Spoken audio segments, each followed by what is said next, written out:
Hey babe, did you find anything good? No, take your time. We can stay as long as you want.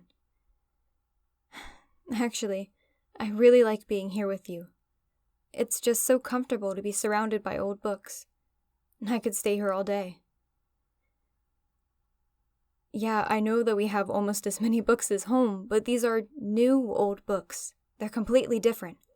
They contain stories that we've never heard before. The possibilities are entirely new. It's like looking up at the night sky as suddenly seeing completely different stars. Sorry, I can get a bit carried away sometimes. I bet you think it's cute though, right? Well, if you didn't, you'd be in trouble. You know how much I ramble, especially about literature. I guess I'm just lucky I found someone who's as much of a book nerd as I am. I love seeing how big your eyes get every time we come here. Watching you get excited is almost better than the books themselves. Oh no, there's no need to get embarrassed, babe, I promise. It's just another reason I love you. You had me from the moment you told me that you tried to read Ulysses without a study guide. Hey, I said you tried, not that you finished. It was really brave of you to give it a go, despite not being able to get through it. I couldn't have done it. No, it wasn't stupid. Maybe a little overly ambitious, but not stupid. No, stupid was me challenging myself to read the entirety of Infinite Jest in 1 week. Look, I've always been a fast reader. It seemed like a good idea at the time. I'm glad you're around now to remind me to slow down a bit. Now, can I just sit back and relax and enjoy the Tolstoy? Well, to the extent that anybody can enjoy Tolstoy. He wasn't exactly a fan of happy endings. Yeah, I know Anna Karenina is a classic. I'm just saying that it doesn't really leave you with a warm, fuzzy feeling. Yes, I know that's not the point. You're right. I guess that it's just possible to like depressing novels if you're in the right mindset. I'm just surprised that you're in such a doom and gloom mood right now. It's such a nice day. Yes, the weather matters. You refuse to read Stephen King at night. I'm allowed to refuse to read Tolstoy on otherwise pleasant days. No, I'm gonna save War and Peace for my next soul-crushing business meeting. Trust me, I'm gonna need it. I will probably be able to read it twice given how long those goddamn meetings are. Do you think they would notice if I just never went back to work? No, hear me out. We could just set up a tent in the store and live as hermits. We'll have access to all the books that we've ever wanted and no job obligations to tie us down. Oh, food's not that important. If we get hungry, we can just read some fasting meditation book from that weird mindfulness section over there by the art books. No, it's a great plan, trust me. Look, it worked for Huck Finn. Well, sort of. You know, maybe Huck was right about rejecting society's standards. The world would be a better place without so many soul-crushing business meetings. Let's just stay here forever. We can have our own 100 years of solitude. I know that's not exactly what we're supposed to take away from that book, but the idea sounds nice, doesn't it? 100 years all to ourselves with no meetings, obligations, or obscure family gatherings? I know. We have to go back, but I don't want to leave yet. Come on, let's check the rare book section. No, I promise that we won't buy anything. Really, I promise. I know that we can't afford it right now. After all, we're not Gatsby and Daisy. Come on, it'll just be a quick peek. It'll be fun. I bet they'll have one of those illustrated copies that you love so much. Yes, let's start with that shelf over there with the old cookbooks. I love old-time recipes. Betty Crocker's Dinner in a Dish Cookbook. It's from 1965. I wonder what old Betty cooked up way back then. Oh, well, she wrote a recipe for tuna and jello pie. No, it's exactly what it sounds like.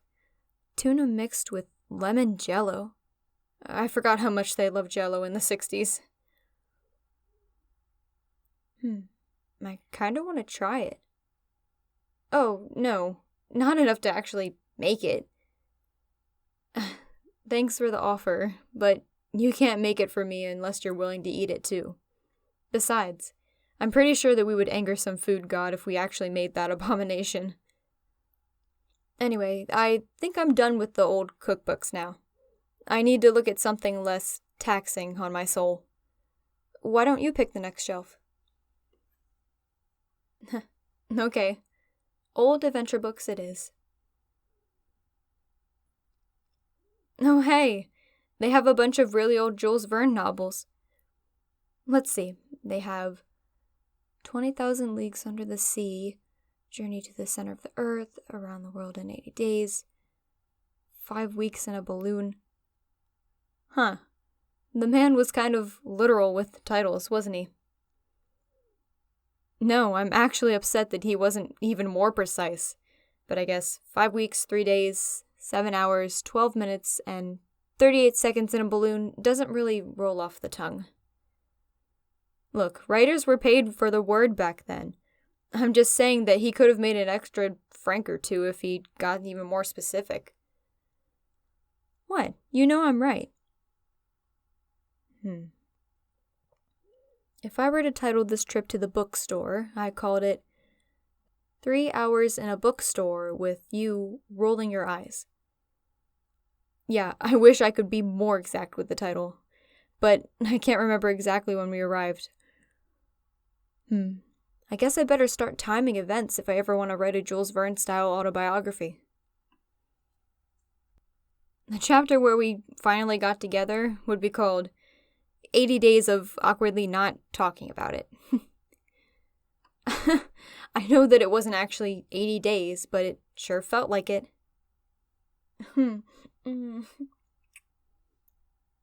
It was worth it, though. There aren't too many people I can spend 3 hours in a bookstore with. Is there anything else you want to look at? The shelf of illustrated fairy tales. Sounds fantastic. Oh, hey, come look at this one in the glass case over here. See? It's a 1916 printing of the fairy tales by Hans Christian Andersen. The plaque says it's leather-bound and comes with 16 original illustrations. Only 125 copies were ever made, and it's signed by the illustrator. That's amazing, right? I'm glad that you love Hans Christian Andersen as much as I do. Remember when we went to that drive-in movie screening of The Little Mermaid? I think it was only our second or third date? The minute that the movie ended, you couldn't stop yourself from going into this rant about how much more amazing the original fairy tale was.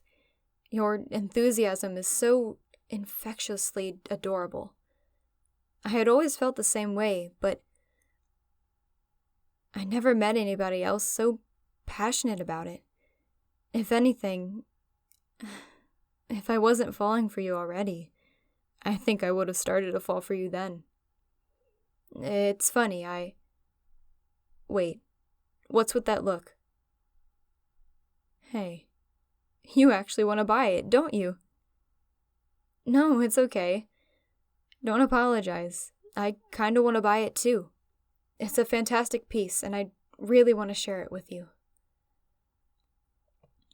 It's so expensive, though. I guess that I'll have to attend a lot more soul-crushing meetings if we're ever going to be able to afford it. Hey, that's not a bad trade-off. And it will be well worth seeing your eyes light up every day when you look at it. Besides, this gives me an excuse not to go to my crazy cousin's Larry's wedding in Virginia next month. Ugh, it's Minion themed. No, like the minions from Despicable Me. Yeah, it doesn't make sense to me either. Anyway, I'd rather spend a few months' paychecks on something we actually like. So, be honest. Do you really want it?